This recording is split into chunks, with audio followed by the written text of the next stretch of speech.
So I was lucky enough to be able to fly to LA and try out Path of Exile 2. Now, I am somewhat new in Path of Exile. I've got about 800 hours into it, but even me in my state was able to very quickly realize that Path of Exile 2 is fundamentally a lot different in gameplay than Path of Exile 1. And we're going to talk about that a little bit. We're going to talk about my impressions and how I feel about the game, what I enjoyed about the game, what I did not like about the game, what class I played, and everything that I can remember basically from this. I also have some footage I'm showing in the background that I will pair with the conversation at hand in order to give you guys the best viewing experience about what we're doing. So with that being said, let's just dive on into it. The game opens up with 3 different classes that you can play. There was Sorceress, Ranger, and Warrior. And if you know anything about me, I'm not a Bo Andy. I'm not going to play a Ranger. So I was like, give me the character that's got a mace and a shield. That seems for me. And part of the reason I picked that is because they announced while I was there that the Warrior actually had a new mechanic that was being showcased where the shield itself, you could hold the right click. I was using WASD movement. You could hold the right click, point where the cursor is going, and your character would hold the shield up and actually block all projectiles and damage coming from that direction. And you had this bit of a stamina bar that allows you to absorb damage up to a certain point, then you get sort of staggered backwards. So it was a really cool way of avoiding damage that I thought I would like quite a bit. I ended up actually swapping out of the shield to a 2-handed weapon because I realized there's the spacebar dodge roll that gives you iframes, and I almost felt dumb for having the shield and blocking everything when I can just dodge roll out of the way and still have movement happening at the same time. So I ended up just ending up with a 2-handed mace regardless. But I do think the shield was quite cool. In fact, you can even shield rush charge with the shield that allows you to block projectiles while you're rushing with the shield. Really, really cool mechanic with the Warrior. So if you're somebody who likes a sword and shield or a sword and board style, then you are probably going to like this shield style of Warrior. And plus, with the weapon swap mechanics in Path of Exile 2 is a big focal point in the game, then you probably have a 2-handed weapon and a sword and board style, and you can swap between them depending upon if you need sword and shield or if you're just trying to DPS. Now, right off the bat, the game opens up and it is difficult from the get-go. I don't know if they had the difficulty pretty high or if I'm just bad or if this is the way that is intended, but the potions do not refill from killing normal monsters. You only refill them from magic and rare monsters. And also when you die, then you have to respawn at a checkpoint or in town. And when you do that, it respawns all of the minions on the map. So any of the progress that you would have made walking forward on that map would have been wiped out when you respawn, meaning that you need to be able to progress through the map with your character at hand in order to be able to continue, or otherwise you die, you're going to have to do it all over again. Now, while this might sound somewhat annoying, I actually ended up quite liking this mechanic because first of all, it feels like a little bit of accomplishment when you beat the map in one go without like dying, getting halfway through. Okay, now I only have to do the back half on this life. You do have to beat the map sort of as intended.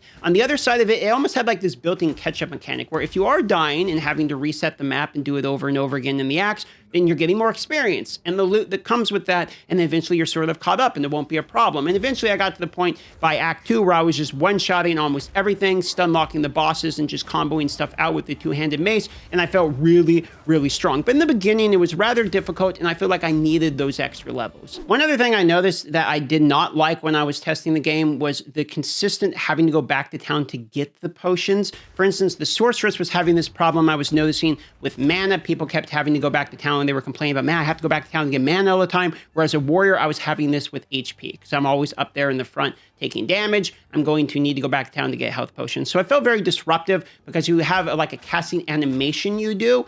It's no longer an instant portal. So because of that, I'm having to like wait for an opening to cast the animation during the boss fight so I can go back to town and click on the well to refill the potion. This seemed like fairly unanimous feedback from almost everyone involved in the test as far as I could tell. So this is probably going to change, I would imagine, before launch. Something I liked for sure was that the game definitely seemed to explain things better than Path of Exile 1.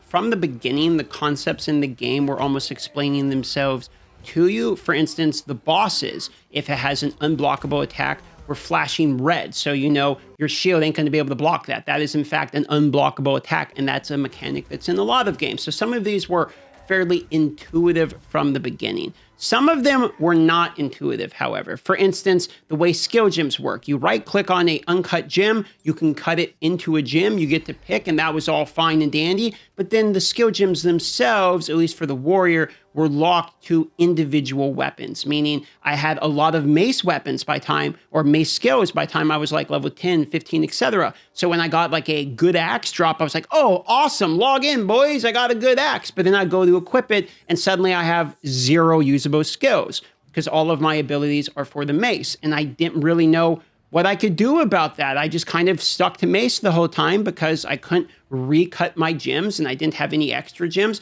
So there were some things that feel fundamentally either ill-explained or were not intuitive. Most of those things, however, were related to either the UI or understanding how the skills work, etc. But the thing that was the most intuitive was the combat. The bosses make sense when you are fighting them. You can tell, okay, this is where the hitbox is. This is where I'm supposed to avoid. You can understand what the mobs that you're fighting are about to do. They are very fairly telegraphed. So I felt like the combat, in my opinion, was some of the most enjoyable combat that I've had in almost any ARPG. It's almost what I was hoping Diablo 4's gameplay was going to be like: slow, dark, and gritty. Now, I actually enjoyed this a lot because it felt more methodical. The word that I would use is intentional. It seems like the game wants you to have intentional movement. Think about every action you're actually performing in the game. For instance, when I'm playing the warrior, there was literally one ability that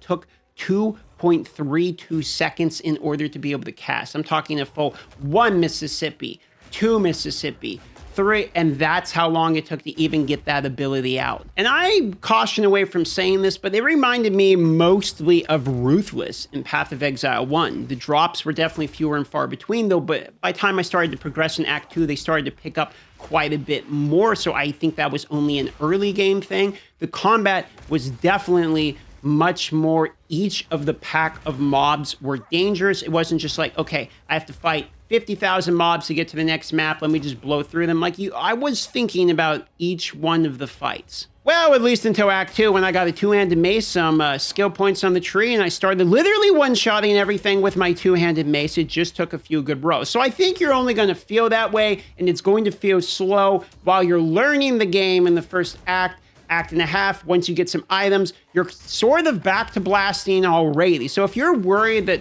Path of Exile 2 is going to be a completely different experience, you're not just going to be able to shred mobs, etc., I think it's only going to be that way until you get your character more built out. For me, the highlight of being able to play it was very easily the bosses. The bosses themselves were all fundamentally unique. Each of them had their own personalities. Each of them had their own combat style. Each of them had their own mechanics in which I had to learn.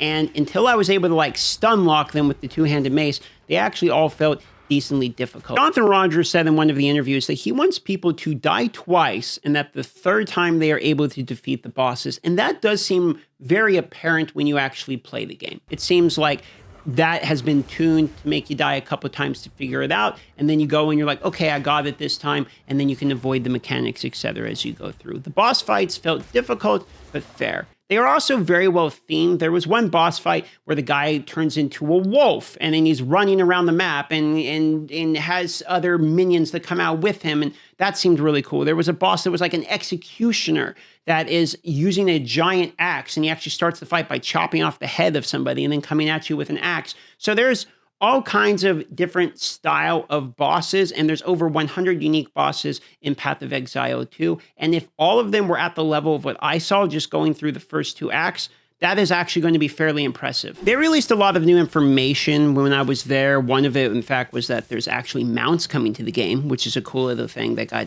snuck in. You can actually run and attack from the top of a mount. So if you're a ranger with a bow, you can literally cast bow shots while you're riding on a mount, and that was completely new. But they also showed how interactions work in the game. So for instance, you can lay like toxic spores on the ground as a ranger, and then if you activate the spores with your own poison, then they turn into like poison mines. You can have flowers that shoot out tentacles and attack the monsters around there, but you can actually poison and shoot the flower itself, increasing the amount of poison that the flower has when it attacks everybody. There's a lot of built-in combo-based mechanics that make individual moves interact with each other that is very different than the style of Path of Exile 1. In Path of Exile 1, I feel like I'm picking an ability, ramping in, jacking it to the tits to make it as strong as I possibly can so it one-shots everything on the entire screen. Whereas in Path of Exile 2, and again, the word comes back to intentional, I feel like I'm getting mobs together, grouping them up for a combo, laying down combo 1, piecing it together with combo 2, what have you. And that is a very different way of approaching the combat than I have seen in the original game. In fact, when I'm fighting the bosses, one of the things I'm looking at is the stagger bar. When I'm playing my two-handed mace, I'm slowly staggering and building up this stagger bar. And each of the bosses have a unique animation of them staggering backwards when you actually fulfill that stagger bar, which gives you an opportunity to further attack them safely because they are staggered. So I found the game itself to be much more interactive in each of the combat scenarios as opposed to just spam the one button and stay out of the red circle. It ends up becoming like, let me worry about the stagger bar, let me worry about the combo, let me dodge the combos that the bosses are doing. I actually felt like the combat in Path of Exile 2 has probably been my favorite combat out of any ARPG so far. And if I was comparing the combat in Path of Exile 2 to any other ARPG, I would have a hard time doing it. It actually reminded me more of No Rest for the Wicked, which is closer to a Souls-like game than anything. Now, this might sound, if you're a PoE 1 player, like it is almost totally different, but I think this is mostly at the start of the game. You do still have the way itemization works. You can still slam items. You can still roll crazy DPS stats. And I was getting like double my DPS when I got the new weapon upgrade. So you're going to be blasting through with the higher axe, no doubt. But in the beginning of the game, the impact of each of the individual fights and the boss fights felt difficult and just really strong and memorable, which for me was an improvement over a lot of the other ARPGs I've played, where it's maybe I thought, oh, that was a cool, well-designed boss fight, but then what I'm doing, my part in the boss fight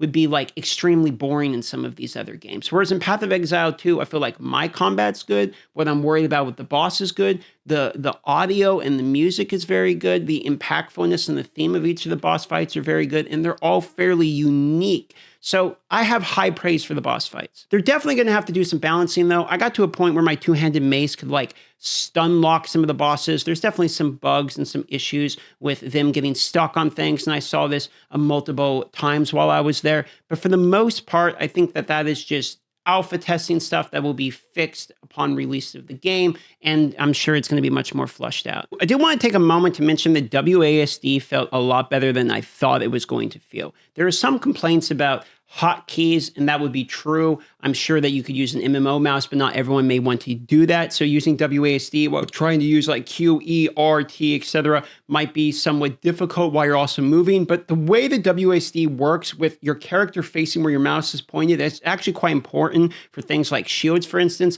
and felt correct. It felt like I was strafing as opposed to just like keyboard turning in World of Warcraft, for instance. So WASD felt significantly better than I thought it was going to, and it makes sense now why Jonathan Rogers had said that is what almost everybody internally has been using over there as well, because it feels very smooth. So a moment here to talk about in-game towards the end of this video. They did not show us the in-game while I was there. We got about 4.5 hours of gameplay that we were allowed to do, and during that time, people were making it through Act 1, maybe part of the way through Act 2. I don't think anyone actually made it to Act 3, and they did not show us footage of the in-game. So as it currently stands, the only thing that I'm aware of is the early game of Path of Exile, and we are awaiting information on the in-game. It did seem, however, that going into Act 2, the gear drop started to ramp, my damage started to ramp, I started to feel much stronger very quickly, and so I'm sure that is going to carry through in progression throughout the acts, and as we get more towards in-game, we might actually end up seeing more of that Path of Exile 1 style of mapping and blasting through, as it did seem like it was leading in that direction,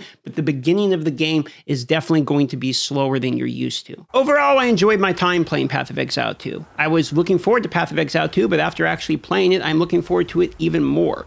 Now, I think that they're going to have some announcements related to Path of Exile 2 as of the posting of this video, so hopefully we'll actually get some more information about the game that they did not share with us at the event. But as of today, I'm very optimistic about Path of Exile 2, and I will be looking forward to playing in any of the betas whenever that does arrive. It's too early to give it some 1 out of whatever, 10, etc. So At this stage of the game, I'm just going to say I'm optimistic, looking forward to it. I think most people are going to like it, and it looks like it's more accessible in terms of the general player base as opposed to only being really made for Path of Exile 1 players. I think this is going to be a game that many style of ARPG players could enjoy. I also think that the difficulty is probably fairly high from the testing that we had, and that probably will be, I would assume, nerfed a little bit by the time the game actually comes out, as this seems to be consistent with most of the Path of Exile 2 gameplay that we have seen people test already. It seemed like the difficulty was fairly high, so I'm curious to see if they do keep that level, because I think a lot of people might be frustrated from the beginning. There were some like gaming journalists and et cetera there that I think literally ended up just giving up on Act 1 and some of the bosses, so I'm curious to see whether or not that does maintain its difficulty going throughout the game. I myself died many times while testing the game also, so I'm curious to see that. That's about it for this video. Thank you for watching the video. Consider subscribing, as we will be talking about Path of Exile 2 more and showing more footage as I acquire it. And I will be seeing you guys on the next video.